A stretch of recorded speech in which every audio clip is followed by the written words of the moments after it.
In the past 200 years or so, we've all worked together and managed to come up with even more innovative ways to end life on Earth as we know it. The invention of gunpowder itself was an unprecedented innovation in mass slaughter. The death counts of some wars took away entire chunks of our population, though the inventions of the coming centuries would make that look tame in comparison. One threat, though, has remained unchanged for as long as we can remember, and we still don't take it too seriously. The coronavirus story is breaking as we write this, with cases reported in countries around the world. It has completely broken down services in China and nearby countries, catching one of the most technologically developed countries, and the rest of the world, by surprise. The reason this recent breakout has shocked everyone is that we've forgotten that the biggest threat to human life isn't nukes or anything else, but pandemics. Even with all our advanced technology, some of which may even work against us during outbreaks, the threat of a virus coming from nowhere and ending human civilization as we know it is still as real as it always was. 10. Globalization is making things worse, not better. One would think that because of the world being as connected as it is today, infectious diseases stand much less of a chance than any other time in history. It's true to an extent, too, as our connectedness advances our collective knowledge in various fields, especially medicine. If you can get information on a disease in an isolated part of the world, biologists from around the world can study it and build up defenses against it. The problem is, though, that when a truly serious outbreak, like 2019 nCoV, occurs, all of those benefits of global networks work against us. Most of the times, we simply don't have any way to detect the viruses, as they're almost always unknown strains no one has seen before. More on that in a bit. So now, with vast, interconnected networks to transport people around the world but no way to tell if they're infected, outbreaks can reach much further and develop defenses before we can even detect them. The avian flu outbreak, as an example, was a stronger, previously unknown strain of a virus found only in birds, and is likely an ancient disease that wasn't a threat until it was. 9. Pandemics have killed far more people than anything else. The reason we don't consider pandemics a serious enough threat is due to our belief that we're now more immune to them, or that they don't kill as many people as other things, like nukes. While it's true that recent advancements in detection and treatment of pathogens has made us better at fighting them, there are also many more of them now, including strains that have never infected humans before.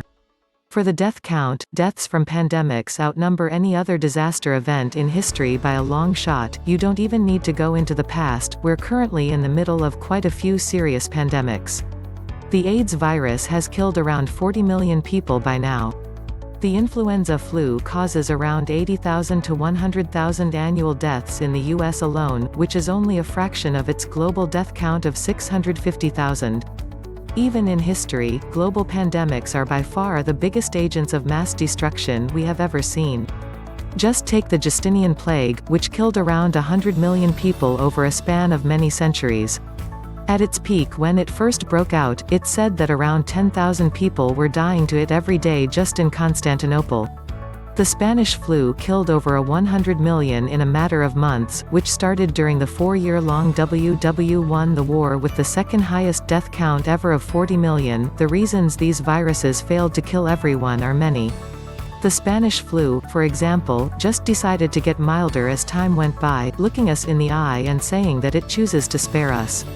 The world wasn't as interconnected as today during these plagues, either. If a strengthened strain of any of those plagues returns, you can be sure that it would have a much bigger impact today. 8. Every new outbreak requires working from scratch. At the time of writing this, multiple countries, including the US, have imposed mandatory quarantine procedures at their major airports. Countries around the world have also imposed emergency health alerts to keep 2019 nCoV out, though cases are springing up by the day. China seems to be in lockdown mode, as over 200 people have died and 10,000 infected by the coronavirus. It begs the question, why do we find ourselves so unprepared for disease outbreaks every few years? It's simple, our medical technology is still not advanced enough to detect and find cures for new outbreaks. Previous medical knowledge doesn't apply to new strains, which require new assessment and diagnosis. That wastes precious time, too. In most of the worst pandemics in history, most of the deaths occurred in the initial days, before people could find ways to contain it. Sure, that was as simple as maybe not sleeping near where you poop in the Middle Ages, but even modern plagues, like the Spanish flu, were the deadliest in their initial days. Every new outbreak still requires understanding the pathogen from scratch, which in turn affects our ability to effectively respond to the crisis. 7. They are getting more powerful, and at a scary rate. If you read about some of the more serious outbreaks in recent times, including coronavirus, the more concerning details seem to be the gory ones. Take Ebola. Most people were horrified by the hazmat suits and stories of medical professionals horribly dying due to infection while treating the locals. It's a heartbreaking image, though hardly the scary part. Outside the purview of primetime news cameras, many other diseases kill in much more horrifying ways. The worst part, though, isn't that it's a strain we had no defenses against.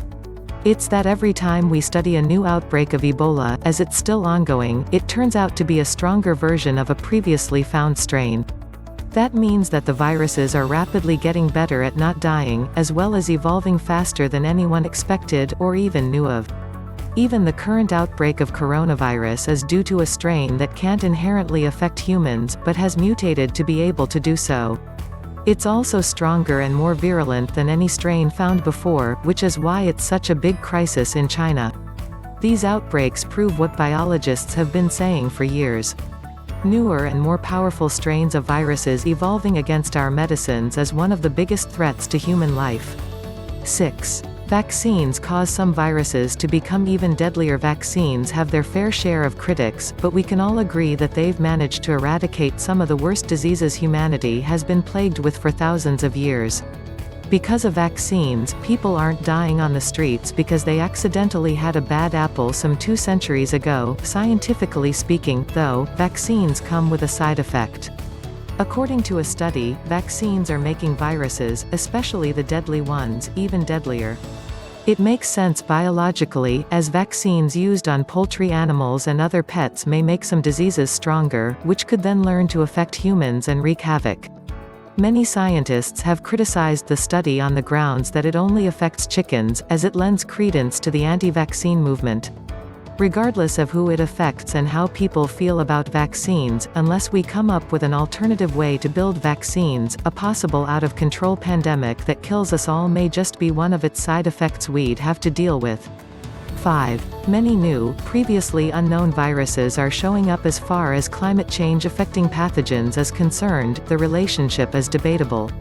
Of course, there's no doubt that warmer temperatures would make them spread to many more countries than before, though that could be fixed easily if the governments work together. A more pressing relationship between climate change and a virus-related extinction event lies somewhere on the top of the world map.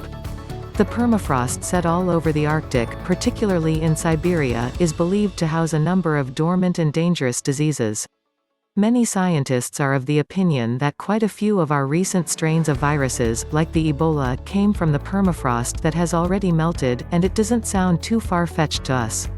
Regardless, many new strains of viruses, including the coronavirus, have been discovered in recent years, a phenomenon not many have been able to properly explain. If experts are to be believed, the melting permafrost would also give way to diseases that we may have never even seen, let alone dealt with. 4. Microbes are mysterious and impossible to study. If we asked you about the most dominant type of life on Earth after humans, you'd probably say mammals or something. If you look at the numbers or ask a biologist, though, you'd realize that no other creature compares to microbes in numbers, diversity, types of habitat they live in, etc. You'd find microbes living everywhere you can imagine, from the most inhospitable depths of the ocean to outer space. While there's no doubt that they've done for themselves, their diversity makes them difficult to study and counter for us. We simply have no idea how many types of microbes exist on Earth. Forget Earth, they recently found a type of bacteria in the human gut that the scientists had never seen before. It was so alien that they had to make a whole separate branch of life for it, which must have separated from ours in the early years of evolution. It's only one of the examples of many ways we don't, and never will, fully understand the almost alien world of microbes, which is crucial to fighting serious, civilization-threatening pandemics. 3. The next pandemic is around the corner, and we're not ready. If there's one thing that the coronavirus outbreak proves, it's that we're still highly dependent on nature's mercy to keep us alive. Our systems are still unequipped to deal with a virus outbreak, even if science maintains that we're at an acute and urgent risk of a global pandemic.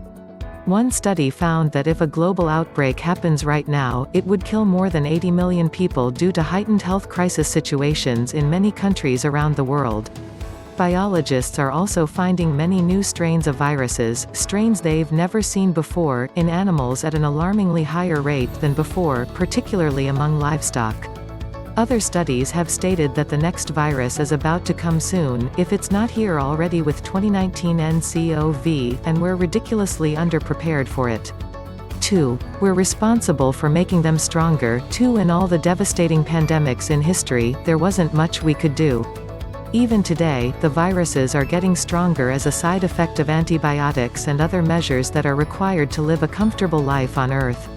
There's nothing much we can do about it except strengthen our medical infrastructure and hope for the best, as it doesn't seem to be our fault. If we look at some historical decisions by major governments and scientific institutions, though, at least some of it is definitely our fault. There are quite a few conspiracy theories around some recent outbreaks originally coming from military labs, and we're seeing no reason why some of them can't be true. Biological and chemical research has always been a huge part of military budgets, and looking at the possibility of them causing pandemics in the civilian world, it may not be the best idea. Worryingly enough, the US government recently removed checks from the kind of pathogens they can make in the lab, effectively giving private and government labs across the country a license to make newer, deadlier strains of viruses. Of course, the research is also aimed at helping combat these diseases, though the possibility of them being misused for monetary or other reasons is too glaring to ignore. There have been rare cases of genuine human errors leading to leaked viruses, too, like the last outbreak of the H1N1 virus. When the scientists discovered that it was a strain that hadn't been seen since the 1950s and decided to look into the matter, they found that it was because of a lab worker's poor handling of the sample. 1. Some viruses out there are much worse than 2019 nCoV. The Spanish flu and Black Death are remembered due to their death count and effects on the world. That's why they sound so scary, as they killed millions of people and brought about profound changes in society. If we compare their effects to some of the other scarier instances of outbreaks but with a lower count, though, they don't stand a chance. There have been many outbreaks in history far worse than anything seen during the Spanish flu, like the 15th century spell of the English sweating sickness, which killed their victims much more horrifically. The only reason we don't hear about them is that they subsided on their own and kept their kill count low. If they were to return to stay, we'd have an even harder time dealing with them than even the worst outbreaks in our history. More importantly, some of these diseases belong to mysterious families of viruses we don't know how to deal with. Even the Spanish flu was a mutated form of influenza previously known to us. According to many biologists, the real threat to human life is from pathogens that may be completely different from anything we've seen before.